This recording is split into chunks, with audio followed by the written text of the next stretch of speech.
আসসালামু আলাইকুম এভরিওয়ান, সবাই কেমন আছেন? আশা করি সবাই ভালো আছেন। Welcome to my new another blog.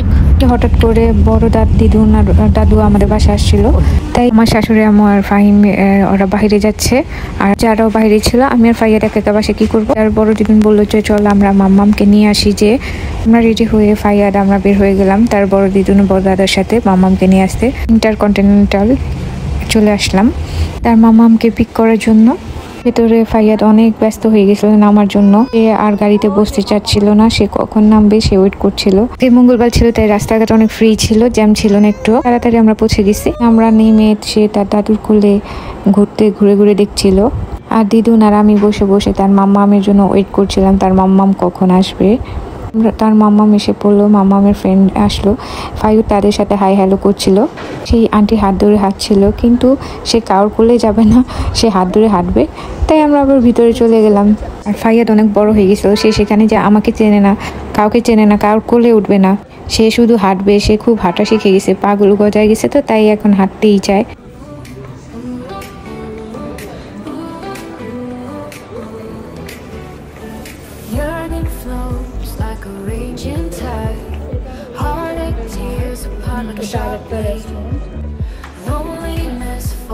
Like a shadow, only longing to embrace your silhouette.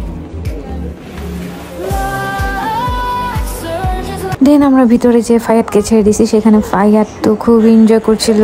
সে পুরা হোটেলটা ঘুরে ফিরে সে একা একাই সব দেখছিল, সব ঠিকঠাক আছে কিনা। হাতটাতে একটু বসে গেল, মাঝে মাঝে একটু বসে পড়ে, কারণ একটু পাটা ব্যথা হয়ে যায় তাই। আর আমার ডিউটি ছিল ফায়াতের পিছন পিছন চেক রাখা, সে কোথায় যাচ্ছে কি করছে। মাম চিন্তা করতেছিল ফায়াত কি খেতে পারবে, কি অর্ডার করবো ফায়াতের জন্য।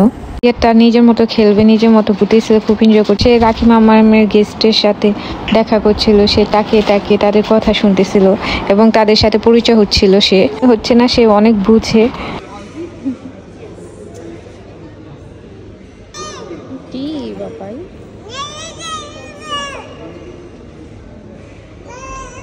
ফাইয়াদ চাইনিজ ভাষায় কথা বলছিল, সেটা চাইনিজ ভাষায় সবাইকে ধমকাচ্ছিল আর কি।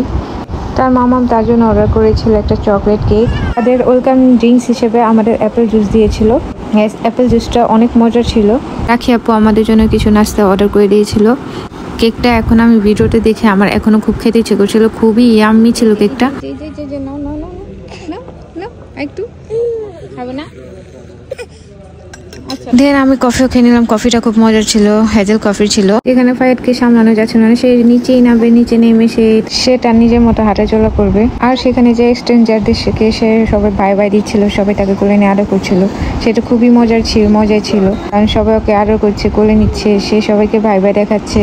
আর আমি সামলাতে তার পাপাকে খুব মনে মনে মিস করছিলাম, কারণ আমি একা একা অনেক বোর হয়ে গেছিলাম বাবুকে সামলাতে যেয়ে, কারণ সে অনেক ডিস্টার্ব করছিল। সে একা একা ঘুরবে ফিরবে, তার পিছন আমি দৌড়াতেই আমার সময় কেটে গেছে। দেন রাখি আপু আমাকে একটু ঘুরে ঘুরে তার পুরো হোটেলটা আমাকে দেখালো। কেন বাবা ক্যান্ডেল লাইট ডিনার চলতেছে নাকি?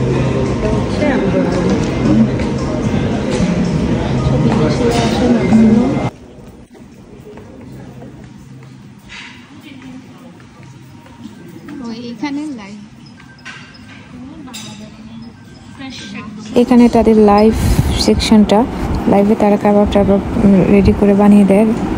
আমাদের বাসায় আসার পালা ছিল, আমরা এখন চলে আসব। সেখানে ফাইয়াদ যারা আসছিল তাদেরকে হাই হ্যালো বাই দেখাচ্ছিল সে, আর সবাই তাকে অনেক আদর করছিল। এখানে কিছু আঙ্কেলের সাথে তার অনেক ভাব হয়েছিল, তার সাথে অনেক খেলা দিচ্ছিল। সে আমাকে রেখে সে আমার ব্যাগ নিয়ে চলে যাবে। এখন আমরা বাসায় চলে যাচ্ছি, আজকে এতটুকুই। আল্লাহ হাফেজ।